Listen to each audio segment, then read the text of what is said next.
What up, people? You already know. I'm back one more again. What it do with Big Lou and FZR2, baby. So this is, I'm only going to touch on this fight, the main event of tonight's fight. Philadelphia Brotherly Love's own Jared Boots Ennis, right? He is currently the IBF Interim Welterweight Champion, which I don't even understand that because less than three weeks exactly tonight, the actual IBF champion will be fighting. So I don't understand where that interim comes in place. I mean, I get it. Like, for example, Jamal Charlo, the middleweight WBC middleweight champion, he ain't fought in 2 years plus. Now I get why there would be an interim WBC interim title holder in that case, but in this case, you got Spence fighting this month. So obviously, whoever wins the Spence Crawford fight will be the IBF, the legitimate IBF champ, right? So, it gets confusing with some of these belts. And so if you don't know, you don't know. You know what I'm saying? It gets confusing. You got the WBA regular, the WBA super, now you got the interim title on all these different sanctioning bodies. The WBC, you have the I forgot what they call it. They call it you got the silver, WBC silver, you got the WBC regular title, and then you got this franchise title where it's a WBC belt, but it's black in color. Canelo's the only one so far that I've seen that holds it. And then too, when it comes to when you're the franchise, like with WBC, the mandatories supposedly don't pertain to you no more. I'm not even sure how that goes, which doesn't make sense to me because I've already heard Benavidez David say it a couple of times that he's the mandatory. You know what I'm saying? So I guess in that sense, you could be the mandatory, but they don't push it. Like, they won't force it on you to either fight the mandatory or you're going to be stripped or pay the mandatory step aside money. You know what I'm saying? So anyways, Ennis is fighting Roman Villa. So sometimes I see it spelled Roman, Roman, Roman. And the other time I see it spelled Romain, Romaine. So I don't know really how you spell it. But this is here a little something. So it's Showtime Sports tonight, right? It's undefeated Jared Boots Ennis. He's a potential superstar. There's no doubt about that. Even his last fight, he got a lot of criticism about it, but he dominated the fight. He won every round, you know what I mean, of the fight. But he didn't put on that knockout. He wasn't able to get the guy out of there. But on the other hand, you're not gonna go through every fight. I mean, yeah, when you begin and when you start fighting, you first 15 fights or so, you only went past the fourth round maybe 3 times. You're knocking out majority of the guy. But the more fights you get, the more experience your opponent's gonna be. You know what I'm saying? So initially, when you're fighting with your first fight, usually you're gonna fight another guy that's only had a fight or 2, maybe 4 fights. And every time, the more and more you go up the ladder, say an 8-0 record, you're gonna fight another guy that has about 10 to 15 fights. You know what I'm saying? And then so on and so forth. So by the time you start getting in 25 pro fights, 30 pro fights, you're going to be fighting other guys that are experienced, that have been in the ring, that might have fought for titles before. You know what I'm saying? They might have been a title holder at one point or another. You know what I'm saying? But Boots now, I think he's 26 years old. I think he has close to 30 pro fights, I believe. And he's knocked out, a good 90% of his opponents. I'm not sure exactly the percentage, but I know it's a high percentage. Let's see. So it says that Showtime dropped the video showcasing undefeated knockout artist Boots Ennis' superstar potential and his efforts to reach the top of the welterweight division. That will air during tonight's Showtime Championship boxing telecast from Jim Wellen Boardwalk Hall in Atlantic City, New Jersey. Ennis will defend his interim IBF welterweight title against big punching, all-action contender. See, now this time it's spelled Roiman. So that would be Roman Villa in the main event of a triple hitter that kicks off at 9:30 p.m. Eastern time. Also on the card tonight, I know Dominican Edwin De Los Santos defeated Jordan and how you say his name? Adorno, Joseph Adorno, I think he was. He just put hands on him, just outboxed him. Let's see. In the video featured, the 26-year-old phenom breaks down the reasons for his ability to stop fights early, his unique and natural switch hitting style, and his aspirations to become a pay-per-view star and take over the sport in the coming years. I've been able to dominate my opponents so well by just putting in the hard work, being dedicated in the gym, and doing everything I'm supposed to do when it's fight time. And everything that could be easy, and I could shine bright, says Enos, who has fought 9 straight times on Showtime. So see that right there, people? He says that he's able to dominate his opponents well by putting in the hard work, being dedicated in the gym, and doing everything I'm supposed to do when it's fight time. So that, that's cut and dry right there, right? Everything you practice, everything you go over in the gym per opponent, because you're not going to fight the same way with every opponent. You're going to try to utilize your abilities to break down that fighter, right? You're going to use your abilities and what you're good at to find his weaknesses and exploit them, right? Expose them, exploit them, expose them, break them down, walk them down, however however your trainer wants you to do it. But it's film that's watched, footage is watched by your trainer, your head trainer and coach and head and training staff, right? And then you might watch some too. They might have you watch them as a fighter, but they're gonna see from their knowledge of the game of boxing, and then they're gonna pinpoint what needs to be worked on, how we're gonna break this dude down, what you're gonna use, right? And then getting in the ring and utilizing it. A lot of times guys will get in the ring and they won't utilize it. If say plan A don't work, what's plan B? They don't have a plan B. And that's the good thing about a guy like Spence and Crawford, man, where these guys can adjust, and Tank Davis, they can adjust in the ring during the fight. You know what I'm saying? Even before the bell sounds and they go back in the corner and start hearing from their trainers, right? They're such knowledgeable, such students of the game, of their craft, that they're able to bounce back in the time of urgency, right? In the time of, hey, the thing I've been working on, my number one things I've been working on the gym ain't working now. Okay, what do I do?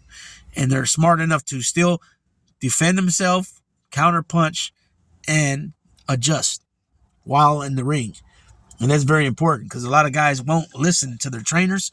And it's only obvious when you keep hearing the trainers say the same thing in the corner. You know what I'm saying? In between rounds. You know what I mean? Let's see. Ennis also gives a scouting report of tonight's opponent, the relentless come forward Villa, who has scored knockouts in 24 of his 26 victories and has a fascinating backstory that makes tonight's matchup so intriguing. Villa is a good fighter, but he don't move his head. No jabs. All he throws is hooks. See, that's just exactly what my point was, what I'm trying to say. He's already studied his opponent. You know, so obviously that's part of your job, right? When you're a boxer, that's your job. That's your profession. You're a boxer.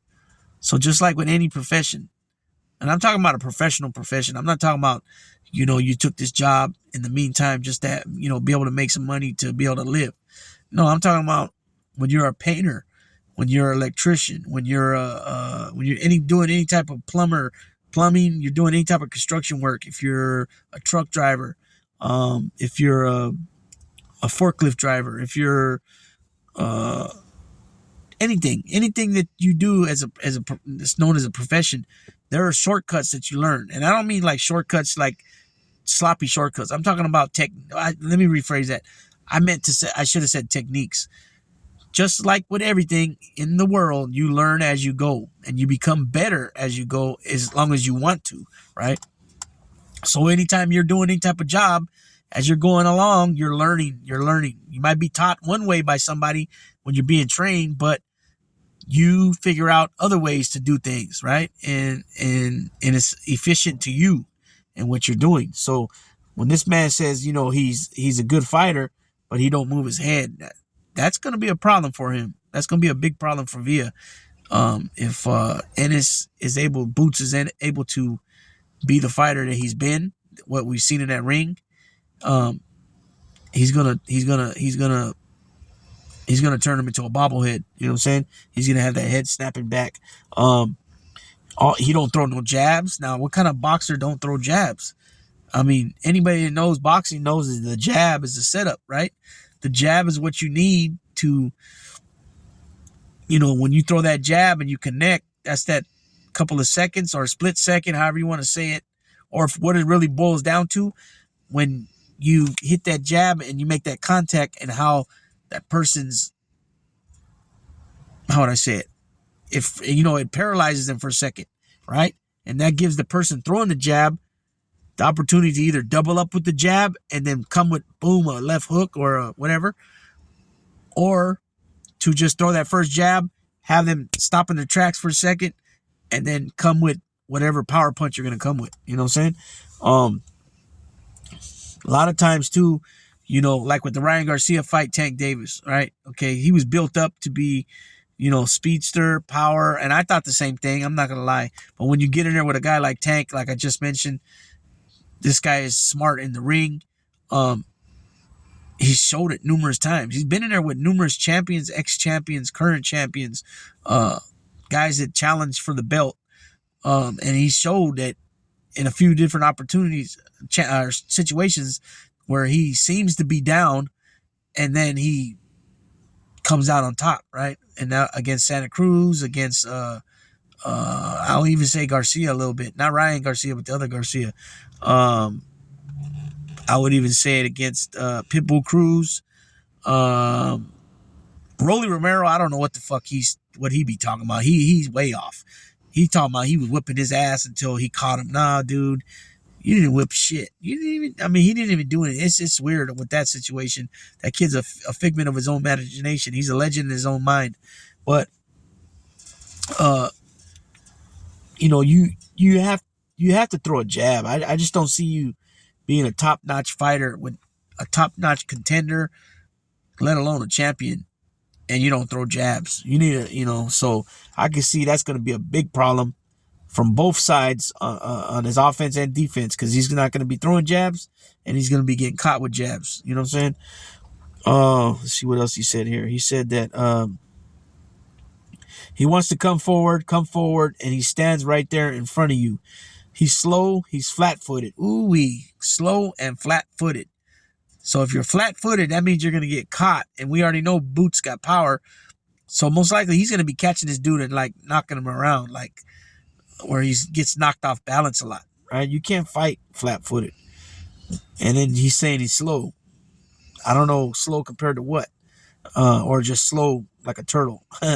He just wants to get you on the ropes and things like that. I've seen a lot of things, and he's going to be in for a rude awakening. And I believe so, too.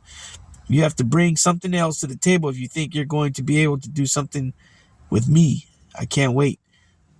Mark Youngblood, who produced the feature on the emphasis that Boots puts on his training and detailed way he prepares. In the time we spent with him, we saw he's supremely dedicated to pushing himself to be the best. He's almost Spartan-like in his attitude about the work he puts in. He's really a student of the game, and I think that's where his confidence in the ring comes from. That's a big part. You got to be a student of the game. You have to take what your coaching staff tells you as gospel. You know what I'm saying? I mean, if you are going to have this head trainer and this assistant trainer and this assistant trainer and all these other people in your corner that are part of your staff, their word better be gospel, because otherwise what do you have them? Why are you paying them? Right? So you have to be able to listen. You have to be a student of the craft of the game and learn your craft. And anybody will tell you there's no such thing as a perfect fighter. I mean, what I mean by that is, like, you're going to get punched. I don't care how good a defense you got. If you got defense like Wilfredo Benitez, they call him radar because you can see the punches coming and move. But he ended up getting knocked out. He got beat. You know what I'm saying? Lomachenko, the Matrix, he was able to, have all these dudes quitting on the stool. But then when he went up in size and got older, that was no longer. You know what I'm saying? Tommy Hitman Hearns, he got knocked out. Sugar Ray Leonard got beat. All these greats been beat. The only one we haven't seen beat there's only a few that come to my mind. Andre Ward, 32-0. Finito Lopez, 53-0-1. Mayweather, 50-0, and Marciano, 49-0. These dudes been knocked down though, or Marciano's been knocked down. Andre Ward got knocked down. Finito Lopez, I think he was dropped. Mayweather, I don't remember. I don't think he ever was dropped. We've seen him hurt a few times, but my point to all that is you still will be hurt. So the best thing you can do is be as perfect as you can be. Listen to your coaching staff, right? Listen to what they say, because in my opinion, their words should be gospel. That's what you're paying them for. If not, move on from them. Find somebody else that you gonna trust their word, right? But when you got people that can go in there and watch, what I was saying was that I don't care if you talk to Crawford, you talk to Spence, you talk to Devin Haney, you talk to Lomachenko, you talk to Tank, you talk to Bivol, you take the Beterbiev, Canelo. They're all gonna say they're still learning. You know what I mean? They're all gonna say that. You know what I mean? They're all gonna say that. So this is what I believe. I believe after this coming fight for undisputed at welterweight between Spence and Crawford, I believe whatever happens, whoever loses, obviously they're going to want their run backs, right? I think there's a rematch clause in there. And then after the rematch, if it doesn't go split where they have to go a 3, if the same fighter wins again, then I see Spence going up in weight to 154 at least, if not 160. I could see him going up to 160, bypassing 154 because his boy is undisputed at 154. So we've already heard him say that, fighting Canelo at 168, that's more of his natural weight. So I could see him fighting at middleweight 160 or super middleweight 168 and just bypassing 154. Remember, Tommy Hearns did that. He bypassed the middleweight division, went up to super middleweight. And then I don't remember if he went to light heavyweight and then back down to middleweight, or if he went from junior middleweight up to super middleweight and then won that title and then came down to middleweight and won that title. But I could see Spence doing that. I could see Crawford staying at 147 maybe defend the undisputed once, but then I see him going up to 154. So I said that to say this, is that I could see Ennis as well as Virgil Ortiz being the top guys there at the welterweight division for the next couple of years to come. But I said, I see Crawford, and Crawford can't have too many years left, right? He's already, I think Crawford's already 35, I think. So just imagine if he's able to if he's able to become undisputed and then defend it in the rematch and come out on top, there could be a chance he hangs it up, right? Or he might go up and wait, or he might defend it a couple of times at 147. But you got to keep in mind, he'll be a 2-division undisputed. I don't think that's ever happened. And the 4, especially, I don't even think it happened in the 3-belt era, let alone the 4-belt era. I don't think anybody's been undisputed in 2 different divisions in the 4-belt era. Usyk's close to doing that now, as well as Spence, as well as Crawford. Crawford's the closest though, because he's already got the fight lined up. Usyk is fighting somebody else. What is it, Dubois, I think? So Wilder, Fury wants to treat him like a redheaded stepchild, and give him 70-30 or whatever it is, 65-35, which I think that's bullshit. He's an undisputed cruiserweight champ, and now he holds 3 out of the 4 belts at heavyweight. You know what I mean? But that ain't about this video ain't about all that. I'll go into all that in another video. This is just about Boots Ennis, and I believe he's going to win tonight. I believe Boots Ennis is going to win KO, TKO, KO, between the 6th and 8th round. That's what I believe. They're probably already fighting, and the fight might already be done. I don't know. But that's my prediction. I'm going to go ahead and get off of this because I don't want to keep going. And then the fight, I want to find out what happened in the fight. So I'm going to check the results right now. So with that being said, Big Lou, tapping out.